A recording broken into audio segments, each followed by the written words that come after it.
கிறிஸ்துவுக்குள் பிரியமானவர்களே, உங்கள் யாவருக்கும் மீட்பெரும் இரட்சகரமாகிய இயேசு கிறிஸ்துவின் இனிதான நாமத்தினாலே உங்கள் அனைவருக்கும் என் அன்பின் வாழ்த்துக்களை தெரிவித்துக் கொள்கிறேன். இந்த சமயத்திற்கேற்ற வார்த்தை என்கிற நிகழ்ச்சியின் மூலமாக இந்த காலை பொழுதில் கர்த்தருடைய வார்த்தைகளை பகிர்ந்து கொள்வதில் மிகுந்த சந்தோஷப்படுகிறேன். இந்த நாள் உங்களுக்கு மிகுந்த ஆசீர்வாதமாக இருக்கவும், கர்த்தருடைய உதவியும் ஒத்தாசையும் சகாயமும் உங்களுக்கு வெளிப்பட, நீங்கள் இன்றைக்கு எடுக்கிற எல்லா காரியங்களையும் கர்த்தர் வாய்க்க பண்ணும்படி உங்களை மனதார வாழ்த்துகிறேன். ஆண்டவர் உதவி செய்வாராக. இந்த நாளிலும் கூட உங்களுக்காக ஒரு வசனத்தை வாசித்து உங்களுக்காக ஜெபிக்க விரும்புகிறேன். பிலிப்பியர் முதலாம் அதிகாரம் அதனுடைய 21வது வாக்கியத்தை வாசிப்போம். கிறிஸ்து எனக்கு ஜீவன், சாவு எனக்கு ஆதாயம். கர்த்தருக்கு ஸ்தோத்திரம். அப்போ எனக்கு அன்பானவர்களே, சமயத்திற்கேற்ற வார்த்தை என்கிற இந்த நிகழ்ச்சியில் இந்த காலை பொழுதிலே கிறிஸ்து எப்படிப்பட்டவர் என்கிற தலைப்பில் கர்த்தருடைய வார்த்தைகளை நாம் சிந்திக்க போகிறோம். தேவ மனிதனாகிய பவுல் ரட்சிப்புக்குள் வருவதற்கு முன்பதாக கிறிஸ்துவை மறுதலிக்கிறவராக, கிறிஸ்துவை எதிர்க்கிறவராக இருந்தார். சபைகளை துன்புறுத்துகிற ஒரு மனிதனாக, ஊழியர்களை துன்புறுத்துகிற ஒரு மனிதனாக அவர் வாழ்ந்து வந்தார். அப்போ கிறிஸ்துவுக்கு ஒரு விரோதமாக அவர் ஜீவித்து கொண்டிருந்தார். அப்போ ஆண்டவர் தமஸ்கு பட்டணத்துக்கு போகிற வழியிலே பவுலை ரட்சிப்புக்குள்ளாக நடத்துகிறார். பவுலை ரட்சிப்புகளாக நடத்துகிற பொழுது, ஆண்டவரே நீர் யார் அப்படின்னு சொல்லி ஆண்டவரை அறியாமல் கேட்கிறார். என்னை கொண்டு என்ன செய்ய நீர் சுத்தமாக இருக்கிறீர், நீர் யார் என்று கேட்கிறார். அப்பொழுது ஆண்டவர் சொன்னார், நீ துன்புறுத்துகிற இயேசு கிறிஸ்து நானே என்று சொன்னார். அப்போ பவுலுக்கு ஆரம்ப காலத்தில் இயேசு கிறிஸ்து என்றால் யார் என்றே தெரியாது. ஆனால் ரட்சிப்புக்குள் வந்த பிற்பாடு, ஊழியத்திற்குள் வந்த பிற்பாடு இயேசு கிறிஸ்துவை குறித்து அவர் நன்றாக அறிந்து கொள்ளுகிறார். பிலிப்பியர் சபைக்கு எழுதும் பொழுது, பிலிப்பு பட்டணத்தில் இருக்கிற தேவ பிள்ளைகளுக்கு எழுதுகிற பொழுது, கிறிஸ்து எனக்கு ஜீவன், சாவு எனக்கு ஆதாயம் என்று எழுதுகிறார். அப்போ ஒரு காலத்திலே இயேசு கிறிஸ்துவை அறியாத ஒரு தேவ மனுஷன் இப்பொழுது சொல்லுகிறார், கிறிஸ்து தான் எனக்கு ஜீவன், சாவு எனக்கு ஆதாயம் என்று சொல்லுகிறார். அப்படியானால் பவுல் இயேசு கிறிஸ்துவை குறித்து சில காரியங்களை அவர் அறிந்து வைத்திருக்கிறார். அப்பவுல் அறிந்து கொண்ட இயேசு கிறிஸ்து எப்படிப்பட்டவர்? ஒரு காலத்தில் இயேசுவை அறியாதவராய் இருந்தவர் இன்றைக்கு இயேசுதான் எனக்கு ஜீவன், சாவு எனக்கு ஆதாயம் என்று சொல்லுகிறார். இயேசுவுக்காக எல்லாவற்றையும் குப்பையாக எண்ணுகிறேன், லாபமான அனைத்தையும் நஷ்டமாக எண்ணுகிறேன் என்று சொல்லுகிறார். அப்போ பவுல் அறிந்து கொண்ட இயேசு கிறிஸ்து எப்படிப்பட்டவர் என்று சொல்லி நாம் அறிந்து கொள்ள வேண்டியது அவசியமாக இருக்கிறது. யோவான் 17:3 இயேசு கிறிஸ்துவை அறிவதே நமக்கு நித்திய ஜீவனாய் இருக்கிறது. 1 யோவான் 5:12 சொல்லுகிறது, குமாரனை உடையவன் ஜீவனை உடையவன் என்று வேதம் சொல்லுகிறது. அப்போ எனக்கு அன்பானவர்களே, பவுல் அறிந்து கொண்ட இயேசு கிறிஸ்து எப்படிப்பட்டவர்? பவுல் அறிந்து கொண்ட இயேசு கிறிஸ்து எப்படிப்பட்டவர் என்று நாம் படிக்க போகிறோம். இதே பிலிப்பியர் நிருபத்திலிருந்து பவுலுடைய கிறிஸ்துவை குறித்த வெளிப்பாடுகளை நாம் படிக்க போகிறோம். பிலிப்பியர் 4ஆம் அதிகாரத்திலே 13ஆம் வசனத்திலே பவுல் சொல்லுகிற ஒரு காரியம், என்னை பலப்படுத்துகிற இயேசு கிறிஸ்துவினாலே எல்லாவற்றையும் செய்ய எனக்கு பலனுண்டு என்று சொல்லுகிறார். அப்போ பவுல் கிறிஸ்து எனக்கு ஜீவன், சாவு எனக்கு ஆதாயம் என்கிற முடிவுக்கு ஏன் வந்தார்? இயேசு கிறிஸ்துவை குறித்து இவ்வளவு தீர்க்கமான ஒரு முடிவெடுப்பதற்கு என்ன காரணம்? ஒரு காலத்தில் இயேசு கிறிஸ்துவுக்கு விரோதமாய் செயல்பட்டவர், கிறிஸ்துவர்களுக்கு விரோதமாக செயல்பட்ட ஒரு மனுஷன், கிறிஸ்து எனக்கு ஜீவன், சாவு எனக்கு ஆதாயம் என்று ஒரு முடிவுக்கு வருவதற்கு காரணம் என்ன? அப்போ இயேசு கிறிஸ்துவை பவுல் அறிந்து கொண்ட கிறிஸ்து எப்படிப்பட்டவர் என்று பார்க்கும் பொழுது, அப்போ ஸ்தோத்திரம், பிலிப்பியர் 4ஆம் அதிகாரம் 13 அங்கே பவுல் எழுதுகிறார், என்னை பலப்படுத்துகிற கிறிஸ்து, என்னை பலப்படுத்துகிற கிறிஸ்து. என் சரீரத்திலே பலகீனங்கள் இருந்தாலும், என் அவயங்களிலே பலகீனங்கள் இருந்தாலும், என் ஊழியத்திலே பலகீனங்கள் இருந்தாலும், என் பயணத்திலே பலகீனங்கள் இருந்தாலும், என்னுடைய சரீரத்திலே, என்னுடைய ஆவிக்குரிய ஜீவிதத்திலே பலகீனங்கள் இருந்தாலும், நான் ஒரு பலவீன பாண்டமாய் இருந்தாலும் அவர் என்னை பலப்படுத்துகிற கிறிஸ்துவாய் இருக்கிறார். என்னை பலப்படுத்துகிற கிறிஸ்துவாய் இருக்கிறார். உலக வாழ்க்கையிலே என்னை பலப்படுத்துகிற கிறிஸ்துவாய் இருக்கிறார். பரிசுத்த வாழ்க்கையிலே என்னை பலப்படுத்துகிற கிறிஸ்துவாய் இருக்கிறார். ஊழியத்திலே என்னை பலப்படுத்துகிற கிறிஸ்துவாய் இருக்கிறார். அப்ப அவர் சொல்லுகிறார், என்னை பலப்படுத்துகிற இயேசு கிறிஸ்துவினாலே எல்லாவற்றையும் செய்வதற்கு எனக்கு பலன் உண்டு. நான் பலவீனமானந்தான், ஆனால் அவர் என்னை பலப்படுத்துகிற கிறிஸ்துவாய் இருக்கிறபடியால் எல்லாவற்றையும் நான் செய்து முடிப்பேன். ஓட்டத்தை முடித்தேன், விசுவாசத்தை காத்து கொண்டேன், இதன் முதல் எனக்கு நீதியின் கிரீடம் வைக்கப்பட்டிருக்கிறது. அப்ப அந்த ஓட்டத்தை முடிப்பதற்கு காரணம் என்ன? ஊழியத்தை 100% நேர்த்தியாய் பவுல் முடித்ததற்கு காரணம் என்று பார்க்கும் பொழுது அவர் ஆராதிக்கிற இயேசு கிறிஸ்து அவரை பலப்படுத்துகிற கிறிஸ்துவாய் இருந்தார். கர்த்தருக்கு ஸ்தோத்திரம். அப்போ நீங்களும் நான் ஆராதிக்கிற இயேசு கிறிஸ்து எப்படிப்பட்டவர் என்று பார்க்கும் பொழுது நம்முடைய பலவீனங்களிலே நம்மை பலப்படுத்துகிற கிறிஸ்துவாய் இருக்கிறார். கர்த்தருக்கு ஸ்தோத்திரம். இரண்டாவது, பவுல் அறிந்து கொண்ட கிறிஸ்து எப்படிப்பட்டவர்? அதே பிலிப்பியர் 4:19 வாசிக்கும் பொழுது, என் தேவன் தம்முடைய ஐஸ்வர்யத்தின்படி உங்கள் குறைவை எல்லாம் கிறிஸ்து இயேசுவுக்குள் மகிமையிலே நிறைவாக்குவார் என்று வேதத்தில் வாசிக்கிறோம். அப்ப இரண்டாவதாக பவுல் அறிந்து கொண்ட கிறிஸ்து எப்படிப்பட்டவர்? ஒரு காலத்திலே கிறிஸ்துவை எதிர்த்தார், ஊழியத்தை எதிர்த்தார். இயேசுவை பார்த்து நீர் யார் என்று கேட்ட ஒரு மனுஷன் இப்போ அவர் சொல்றார், கிறிஸ்து எனக்கு ஜீவன், சாவு எனக்கு ஆதாயம், இயேசுவுக்காக எல்லாவற்றையும் விட்டு விடுகிறேன்னு சொல்றார். அப்ப அந்த பவுல் அறிந்து கொண்ட கிறிஸ்து எப்படிப்பட்டவர் என்று பார்க்கும் பொழுது ஸ்தோத்திரம், நிறைவாக்குகிற கிறிஸ்து.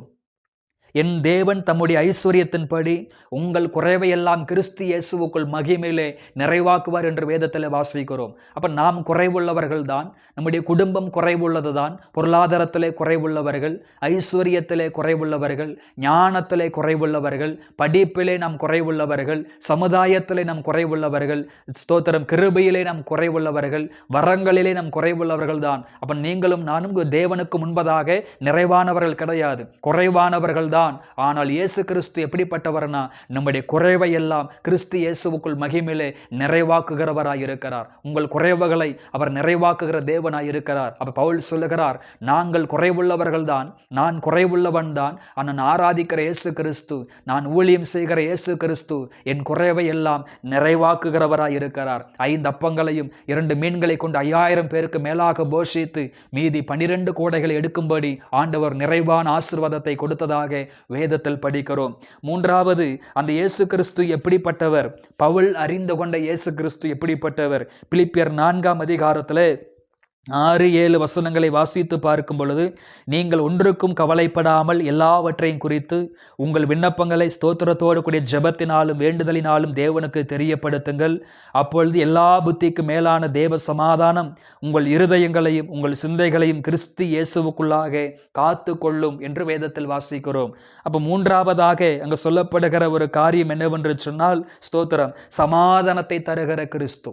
உங்கள் தேவைகள் எதுவாயிருந்தாலும், உங்கள் விண்ணப்பங்கள் எதுவாயிருந்தாலும், உங்கள் மன்றாட்டுகள் எதுவாயிருந்தாலும் ஸ்தோத்திரத்தோடு கூடிய விண்ணப்பத்தினாலும் வேண்டுதலினாலும் அவருக்கு நீங்கள் தெரியப்படுத்துகிற பொழுது எல்லா புத்திக்கு மேலான ஒரு தேவ சமாதானத்தை, ஸ்தோத்திரம், தேவ சமாதானத்தை அவர் உங்களுக்கு தருகிறார். உங்கள் சிந்தைகளை கிறிஸ்துக்கு இயேசுக்குள்ளாக காத்து கொள்ளும்படி சமாதானத்தை தருகிறார். அப்போ மூன்றாவது, அந்த இயேசு எப்படிப்பட்டவர்? சமாதானத்தை தருகிற கிறிஸ்து.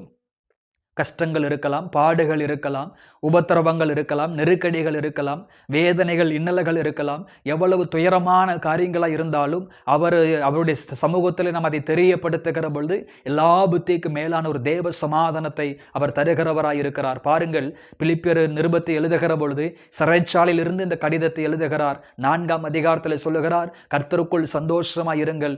மறுபடியும் சொல்லுகிறேன், கர்த்தருக்குள் சந்தோஷமாய் இருங்கள் என்று. அப்ப சிறையில் இருந்து கொண்டு சந்தோஷமாக இருக்கும்படி கடிதம் எழுதுகிறார். அப்ப இந்த சந்தோஷம், இந்த சமாதானம் பவுலுக்கு எங்கிருந்து வந்தது என்று பார்க்கும் பொழுது அவர் ஆராதிக்கிற இயேசு கிறிஸ்து சமாதானத்தின் கிறிஸ்துவாய் இருந்தார் என்று வேதத்தில் படிக்கிறோம். கர்த்தருக்கு ஸ்தோத்திரம். நான்காவது, பவுல் அறிந்து கொண்ட இயேசு கிறிஸ்து எப்படிப்பட்டவர்? பிலிப்பியர் 2 26-27 அங்க சொல்லுகிறது, அவன் உங்கள் எல்லார் மேலும் வாஞ்சியுள்ளவனும் தன் வியாதிப்பட்டதை நீங்கள் கேள்விப்பட்டதினாலே மிகவும் வியகுலப்படுகிறவனுமாயும் இருந்தான். அவன் வியாதிப்பட்டு மரணத்திற்கு சமீபமாயிருந்தது மெய்தான். ஆகிலும் தேவன் அவனுக்கு இறங்கினார். அவனுக்கும் இறங்கினதும் இல்லாமல் துக்கத்தின் மேல் துக்கம் எனக்கு உண்டாகாதபடி எனக்கும் இறங்கினார் என்று வேதத்தில் வாசிக்கிறோம். ஸ்தோத்திரம். அப்போ எபாப்பிரா என்கிற ஒரு உடன் ஊழியக்காரனை குறித்து எழுதுகிற பொழுது, ஸ்தோத்திரம், பவுலுடைய உடன் ஊழியக்காரர் வியாதி உள்ளவராய் இருக்கிறார். அப்போ அவருக்காக ஜெபித்த பொழுது அந்த உடன் ஊழியருடைய வியாதியை, ஸ்தோத்திரம், கர்த்தர் சுகமாக்குகிறார். இயேசு கிறிஸ்து சுகமாக்குகிறார். அவருடைய வியாதியை கர்த்தர் நீக்கி போடுகிறார். அப்பொழுது சொல்லுகிற ஒரு காரியம், எனக்கு துக்கத்தின் மேல் துக்கம் உண்டாகாதபடி அவனை சுகமாக்கினார் என்று வேதத்தில் படிக்கிறோம். அப்ப நான்காவது, பவுல் அறிந்து கொண்ட இயேசு கிறிஸ்து எப்படிப்பட்டவர் என்று பார்க்கும் பொழுது அவர் சுகமளிக்கிற இயேசு கிறிஸ்து. நம்முடைய வியாதிகளில் இருந்து, பலகீனங்களில் இருந்து நம்மை சுகமளிக்கிற இயேசு கிறிஸ்துவாய் இருக்கிறார். கிறிஸ்து எனக்கு ஜீவன், சாவு எனக்கு ஆதாயம் என்று அவர் சொல்வதற்கு காரணம் என்ன? தான் ஆராதிக்கிற தெய்வம் என்னதென்று அவர் அறிந்திருந்தார். அவர் வியாதிகளை சுகமளிக்கிற ஒரு தெய்வம் என்பதை அவர் அறிந்திருந்தார். கர்த்தருக்கு ஸ்தோத்திரம். 5வது பவுல் அறிந்து கொண்ட தெய்வம் எப்படிப்பட்டவர்? பிலிப்பியர் 2ஆம் அதிகாரம் 5:8 வாசிக்கும் பொழுது ஸ்தோத்திரம். பிலிப்பியர் 2ஆம் அதிகாரத்தில் 5 முதல் 8 வரை நம்ம வாசித்து பார்க்கும் பொழுது 8 பாருங்கள். அவர் மனுஷரூபமாய் காணப்பட்டு மரண பரியந்தம், அதாவது சிலுவையின் மரண பரியந்தம் கீழ்ப்படிந்தவராகி தம்மை தாமே தாழ்த்தினார். ஆதலால் தேவன் எல்லாவற்றிற்கும் மேலாக அவரை உயர்த்தி என்று வேதத்தில் வாசிக்கிறோம். அப்ப 5வது பவுல் அறிந்து கொண்ட இயேசு கிறிஸ்து எப்படிப்பட்டவர் என்று பார்க்கும் பொழுது அவர் உயர்த்தப்பட்ட இயேசு கிறிஸ்து. ஸ்தோத்திரம். இந்த தேசத்தில் உயர்த்தப்பட்டவராய், இந்த பூமியில உயர்த்தப்பட்டவராய், ஸ்தோத்திரம். பிசாசின் ராஜ்யங்களுக்கு மேலாக, அதிகாரங்களுக்கு மேலாக அவருக்கு மேலான ஒரு நாமம் இல்லை. அவர் எல்லாமல் ரட்சிப்பில்லை. எல்லாவற்றிற்கும் மேலாக தேவன் அவரை உயர்த்தினார் என்று வேதத்திலே வாசிக்கிறோம். அப்ப பவுல் கிறிஸ்து எனக்கு ஜீவன், சாவு எனக்கு ஆதாயம் என்கிற முடிவுக்கு வந்த காரணம் என்ன?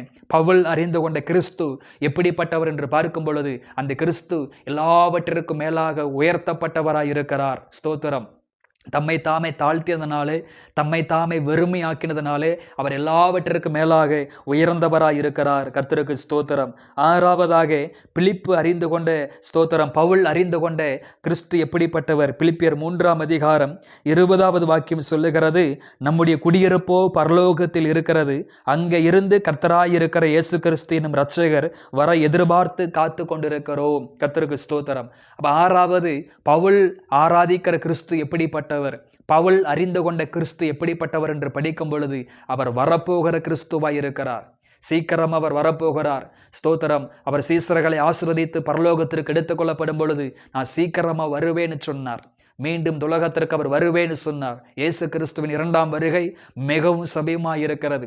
அப்போஸ்தலனாகிய பவுல் ஸ்தோத்திரம் பிலிப்பியர் பட்டணத்துக்கு சபையில் இருக்கிற மக்களுக்கு எழுதுகிற பொழுது இயேசு கிறிஸ்து சீக்கிரமாக வரப்போகிறார், அதற்காக நாம் எதிர்பார்த்து காத்து கொண்டிருக்கிறோம். அப்ப கிறிஸ்து எனக்கு ஜீவன், சாவு எனக்கு ஆதாயம் என்று பவுல் சொல்வதற்கு காரணம் என்ன?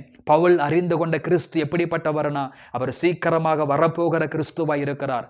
உலகத்தை நியாயந்திருக்க போகிற கிறிஸ்துவாய் இருக்கிறார். உலகத்தின் மனக்குலத்திற்கு நித்திய ஜீவனை கொடுக்க போகிற தெய்வமாய் இருக்கிறார். அதனால் அந்த இயேசு கிறிஸ்துவுக்காக நான் ஸ்தோத்திரம், சாவு எனக்கு ஆதாயம் என்று அவர் சொல்லுகிறார். எனக்கு அன்பானவர்களே, பவுலை போல இன்னும் கிறிஸ்துவை அறிந்து கொள்ள, பவுலை போல இன்னும் கிறிஸ்துவை மேன்மைப்படுத்த, இன்னும் பவுலை போல கிறிஸ்துவினால் நாம் ஆசீர்வதிக்கப்பட இந்த பகல் வேளை நம்ம ஒப்புக் கொடுப்போம். ஆண்டவர் நமக்கு உதவி செய்வாராக. எங்களை அளவுக்கு அதிகமாய் நேசிக்கிறே எங்கள் அன்பின் பரலோக பிதாவே, ஆசீர்வாதமான ஆண்டவரே ஸ்தோத்திரம். இந்த காலை பொழுதற்காக நன்றி. பவுல் அறிந்து கொண்ட கிறிஸ்து எப்படிப்பட்டவர் என்று நாங்கள் வேதத்திலே படித்தோம். அவர் பெல கிறிஸ்து ஆண்டவரே. இப்பொழுது யாரெல்லாம் பலகீனமாக இருக்கிறாங்களோ அவங்களுடைய பலகீனங்களிலே கர்த்தாவே உம்முடைய பரிபூரணமான பலன் வெளிப்படட்டும்.